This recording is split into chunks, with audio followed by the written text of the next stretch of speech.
Hey, we're live and we're tasting something most people don't think would come from Canada. Carménère. It's day 23 of opening a different Canadian wine every day until we hit 1,000 subscribers on YouTube. So help us out, hit that subscribe button, and let's get to see what this Carménère is like. Tell us about Carménère, babe. I mean, Carménère, it's fascinating because people think that we're very unilateral here in Canada. We don't grow a ton of different grapes, but that's not true. When you start sourcing, when you start digging around, we produce a lot of unique grape varietal in small little pockets all over the Okanagan and all over Niagara. So, I mean, Carménère is a fascinating grape that we thought that it was almost extinct after the phylloxera in Europe. This is a grape from the Médoc in Bordeaux. So when the phylloxera happened, and thanks to the Chilean grape, so all of the Merlot in Chile, so they thought Carménère was Merlot in Chile until 1994, when they realized the DNA of these grapes were Carménère. So all of these beautiful, a little different Chilean Merlot was in fact Carménère. So now we are seeing what we have here from the south of the Okanagan, because this is from Black Hills Estate, made by Ross Wise from the 2018 vintage. So first and foremost, is it still going to be rocking, or So it's what, 8 years old? 8 now? years old, 8 Yeah. years old Carménère from the south of the Okanagan. So that'll be interesting to see Exciting. how it hold up. It became a little bit almost cult from Black Hills, because they're one of the only ones to grow Carménère in the South Okanagan. So they have a very strong following of that grape. And And I think it's only for their wine club. That's a big reason a lot of people join the wine club, right? Absolutely, to have access to this very rare grape varietal. So now we say it's 2018 vintage. So 2018 was a little bit of a hard, rough vintage from the south, for the South Okanagan, because of the forest fire. And we'll see. Oh, cork held up. Cold Almost hung up beautifully, apart. actually. Ooh. Beautifully. So what I'm going to do also, So I dark. will use my Enovino. There you go. There you go, my Enovino. See that beautiful little rim of silicone here that helps to stick in here? It's We love gonna decant my glass of wine here. It's an aerator. It pours perfectly. So you don't have to decant the whole bottle Exactly. and wait an hour. Exactly. It does a great job. So, Cheers. cheers. This wine is absolutely rocking. I mean, like, there's no On the hint, nose, yeah. no hint of oxidation at all. If you pass me a glass only on the nose, I would not even guess that it's 8 years old. That is definitely not.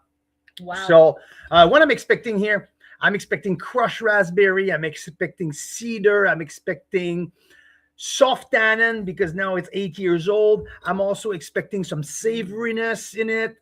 So let's see. It's a very low alcohol. It's surprising. 2018 was up and down, but with some big spike of heat, and it's only 12.5% alcohol. So yeah.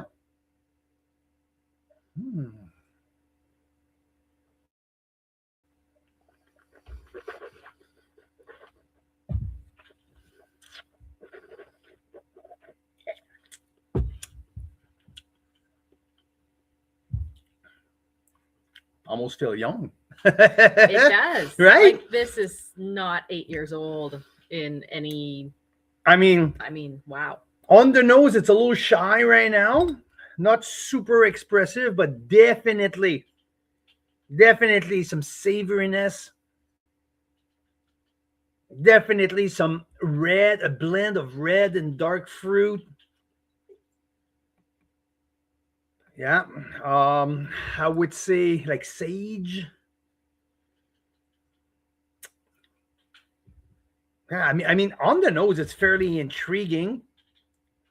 And the palette is fairly linear. There's not a ton of volume to it, a little bit more directional. Definitely, definitely not the type of Chilean Carmen that we're used to to taste. I would say it's a little more lean. I would say usually they use like a third or 20 to 25% new barrel in their wine at Black Hills.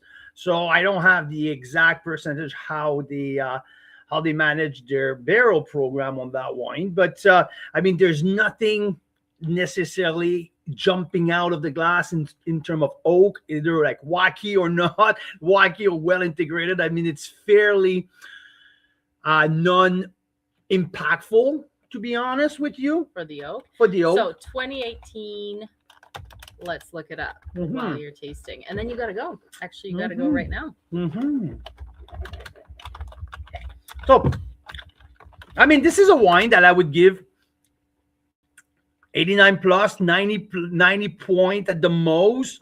I mean, this is not the most exciting wine, but I mean, this is a wine that, for me, what's surprising is it really held up right now. Like, I mean, like this is fairly young. I'll be excited to taste that and review that in couple days. Just like if you watch our show yesterday, we talked about tasting wines over 4, 5, 6 days. This is, well, not necessarily pop and pour because I decanted it. I use my Enovino for that. So I aerated the wine quite nicely. Still pretty tight. And not uberly expressive. But like I said, like what's surprising, it is still feel very young.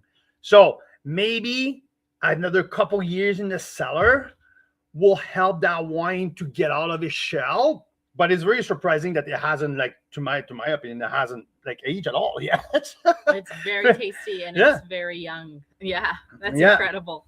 Well, there you go. So if you didn't think we can grow Carménère in Canada, we have a great example that you can grow it. I know people who go crazy about this wine. Yeah, but love it. It's from the Black Sage Bench. So, and the other famous producer of Carménère in the Okanagan, it's Lariana Vineyard in Osoyoos, right at the border from Washington State and the Okanagan. Right there, the last vineyard. Lariana has now become very famous for their Carménère. There's a long list on their wine club, especially to get their hands on that. Other than that, I think that. But do you know who makes a little bit of Carménère? I think Carlo does. Carlo Estate, absolutely, in their Sextus. Yeah, in Prince Edward County. Yeah. And we are heading there, guys, May 1st to 3rd. So if you haven't got your tickets, you want to go for an epic wine touring weekend in Prince Edward County, join us. We're going to close that registration up in the next couple days. So there's a few spots left, right? Couple, yeah. There's some spice coming out now, and the spice are expected. So maybe the wine is tight to come out of its shell. So I would like to talk about this one a little bit more tomorrow. Yeah, just to see. Well, yeah, we will report back. I was talking about the Enovino. I just want to mention as well, Enovino makes that bubble stopper. Yeah, and it's a tank. I forgot because I haven't found one bubble stopper that works.